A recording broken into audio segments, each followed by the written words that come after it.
Hello साथीहरु, आज चाहिँ हामी जापान आएको पनि 18 दिन भइसकेछ। त्यसैले आज चाहिँ बिहानै ग्यास्ट्रिक औषधि खाएर म रेडी भएँ बैङ्क जानतर्फ। त्यसपछि चाहिँ म छिटो नुहाएर एकदमै कपडाहरू लगाएर झोलाहरू बोकेर म चाहिँ बैङ्क जानको लागि र बैङ्कबाटै गएको जानको लागि एकदमै भइसकेँ रेडी। बैङ्कबाट गएको पनि जाने भएकोले हामी चाहिँ अलिक छिटै बैङ्कतर्फ निस्क्यौँ। बैङ्कमा चाहिँ हामीलाई 11:30 बजे बोलाउनु भएको थियो। त्यसैले म चाहिँ 11 बजेतिर रुमबाट गएकोतिर बैङ्कतिर निस्किएँ। आज चाहिँ घाम एकदमै चर्को लागेको थियो, त्यसैले घामले पोलिरहेको थियो। तर अहिले चाहिँ नेपालमा हुँदा सोचेको र जापानमा आएर भोग्नु परेको चाहिँ बिल्कुलै केही कुराहरू चाहिँ धेरै फरक पाएका। तर गुनासो नि के कुराको गर्नु, आफैले रोजेको जुत्ता भने जस्तो आफैले रोजेको ठाउँ। त्यसैले पनि हामी चाहिँ एकदमै खुसी हुने कोसिस गरिरहेका छौँ। तर पनि कसो नयाँ ठाउँमा अलिक गाह्रै भइरहेको छ।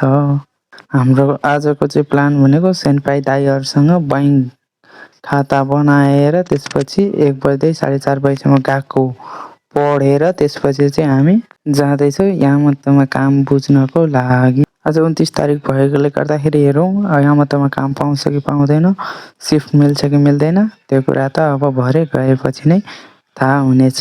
तर बाटो भुलेर एकदमै हामीले चाहिँ दुःख पायौँ। आज चाहिँ हाम्रो एकजनाको चाहिँ खाता बन्यो, तर एकजनाको चाहिँ खाता बन्न बाँकी रह्यो। त्यसपछि हामी फोटो खिच्यौँ। जापानमा चाहिँ पर्सनली नेपालमा जस्तो नहुने रहेछ। त्यसपछि चाहिँ हामी पैसाहरू चाहिँ कार्डमा राखेर त्यसपछि हामी चाहिँ गएकोतर्फ गयौँ। तर पैसा चाहिँ पऱ्यो कि परेन भनेर म एकदम कन्फ्युज थिएँ। मेरो मन आत्तिरहेको थियो, तर आफै जान्ने भएर पहिलोचोटि हालेको। तर पैसा चाहिँ कार्डमा लागेछ। त्यसपछि म ढुक्क भएर क्लासतिर गएँ। क्लास सकिनसाथै हामी चाहिँ कामको लागि यता ट्रेन चढ्नतिर लाग्यौँ।